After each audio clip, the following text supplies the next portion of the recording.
doing tonight? Welcome to the channel. Tonight I'm going to be talking about the Book of Boba Fett. The trailer came out a few days ago, and I just wanted to do a quick review of what I saw and what I think. First off, I want to say that I'm not a huge fan of the Disney Star Wars, their take on it, their trilogy. I don't like the Rise of Skywalker. I thought was just a really bad movie.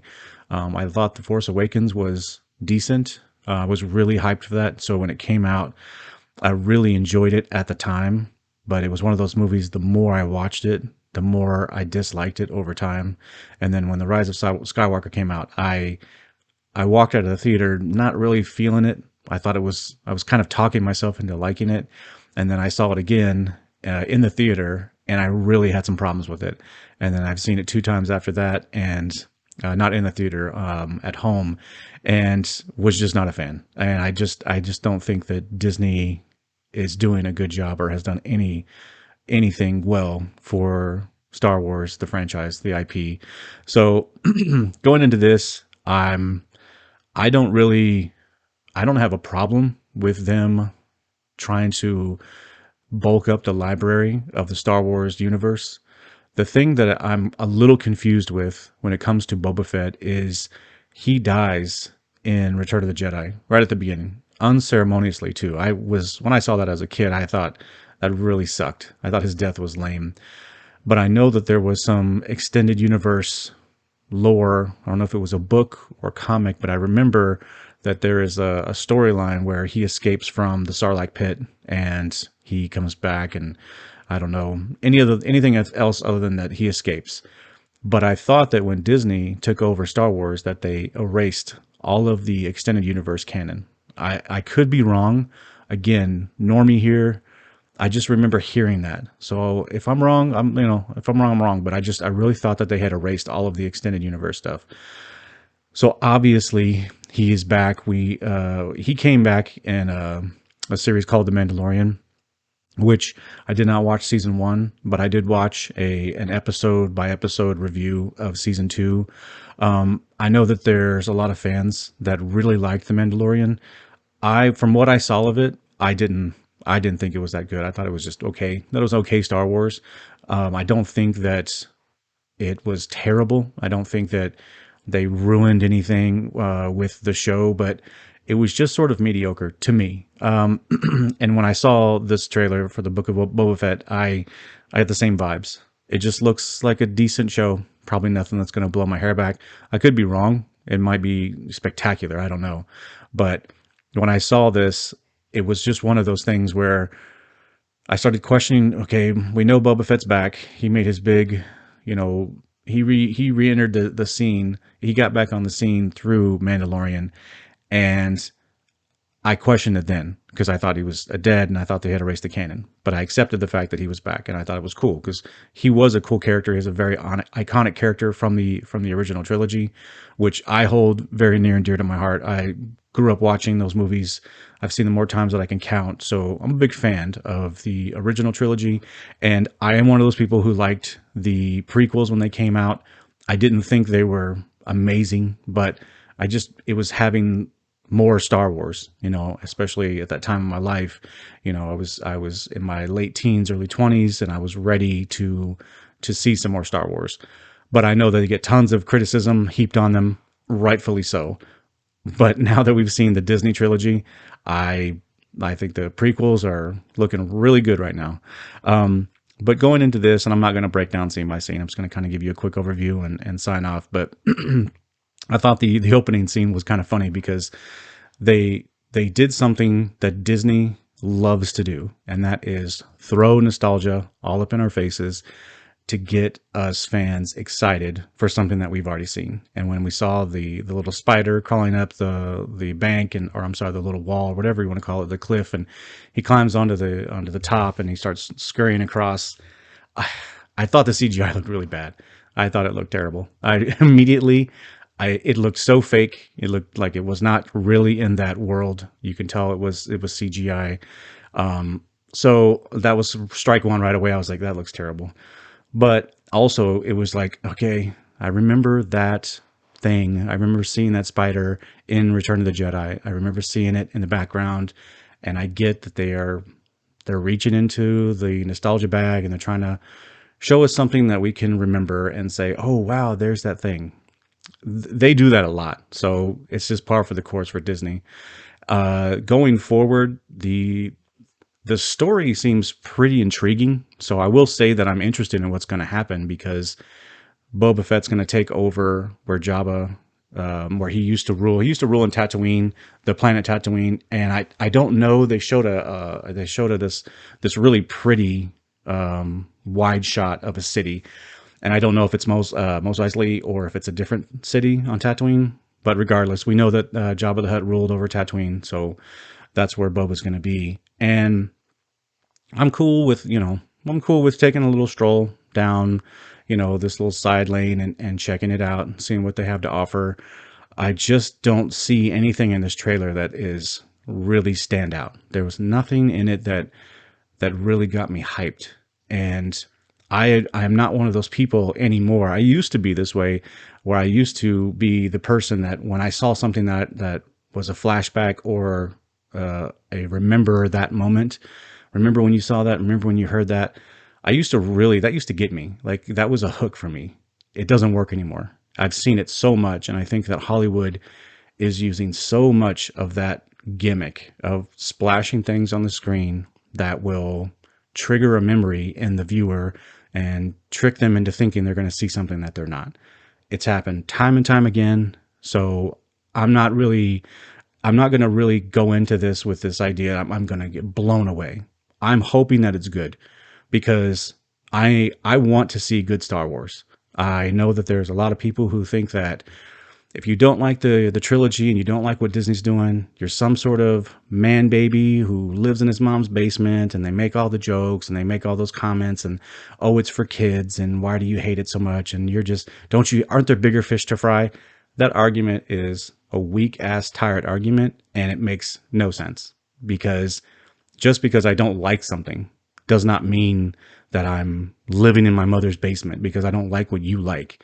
It always cracks me up. And when I hear people throw those jabs and they start throwing out it's like that fanboy argument, I made in my fanboy video, where if you don't like something, then you're just a fanboy, or you're just a big baby and you're being a child about it and you need to grow up and all this other crap. You can go to hell with that. I really don't care. I really don't. I didn't like I said, I didn't like the sequel trilogy. I didn't even watch when I saw the trailer for The Rise of Skywalker and I heard the Palpatine laugh, I was immediately out. Palpatine died. He died at the end of the original trilogy. It makes zero sense that he survived and lived through 2 explosions. And it was one of those moments where when I heard it, I thought, I can't believe they're doing this. They are really reaching in and they're using everything that the original trilogy did like 30 years ago just to sell me on this new thing. Make something new. Do something new. I mean, I know I said that I liked the Force Awakens, but it was a rip, just a total rip, scene by scene from the original trilogy, from A New Hope specifically. It was, and it's like, how am I being immature because I can delineate between what I've seen before and what is being reused versus something that's new, like a new idea and a new take. It was just the same stuff. I mean, they had the same exact things. So again, I'm not trying to be too sour on this one because I think this one looks like it's worth giving a chance. I can tell you right now that I don't have a Disney Plus subscription, and I will be borrowing one from a family member because I will never give Disney money. That's just the way I feel. I think that they are not a good company. I don't think what they've done with the IPs that they've acquired with the MCU and Star Wars. I really can't think of one thing that Disney has created on its own that was new and not a remake, that wasn't a remake of The Lion King or a spinoff of 101 Dalmatians, other than Frozen. Frozen is the last time that I can recall Disney made something completely new on its own. Now, I'm sure I'm missing something, and I'm sure someone's listening to this and they're like, "Hey, I love Disney. Shut up. You're forgetting this, this, and this." I'm sorry if I am. I'm not trying to overlook things intentionally. I'm just saying I cannot recall anything big that Disney has done on their own besides Frozen. Everything they've done has been they've been acquiring, they've acquired Pixar to snatch up everything that was under Pixar's umbrella, and Pixar was doing great by themselves. They picked up the MCU, which they did not build. That is not a Disney franchise. The whole Endgame, Infinity War, Winter Soldier, all of the movies that were really good, they came in at the very end and swooped them up in like the bottom of the ninth. So I don't give Disney credit for anything MCU. And I don't think that what they're doing with the MCU right now is worth that much. I haven't seen anything from the MCU that really gets me excited. Most of the movies have come out to I'm sure critics, they love them, but the audience scores and the audience reviews, and I've listened to people who are like myself, who are just either making content on their own or just friends and family who have seen these movies, and there hasn't been anything that great since Endgame. That was really the last big MCU movie. So I know it sounds like I'm just trying to hate on this show because of Disney. No, I actually still, and I feel like a sucker for saying this, but I still really like Star Wars. When I hear that music, when I see the characters, it gets me. It gets me in the feels, and I get excited for it. So when I see Boba Fett, yes, I am excited to see what they're going to do. They just have proven time and time again that they don't know what they're doing. That the franchise that is Star Wars is no longer anymore what it was. That's okay. I'm not saying it can't go in a new direction. I just don't like the directions that it's gone in. And I don't like anything that they've done since they've acquired the IP. So the trailer itself was pretty basic. It's a very simple synopsis of Boba Fett's taken over for Jabba. He's going to rule with respect. That was the big thing. And outside of that, you just kind of see him offering, the leaders or whatever, the gangsters that are on Tatooine. He's offering them an opportunity to make an alliance to make some money. So, and it looks like he's going to be struggling, obviously, and that's a pretty basic plotline that I can get behind.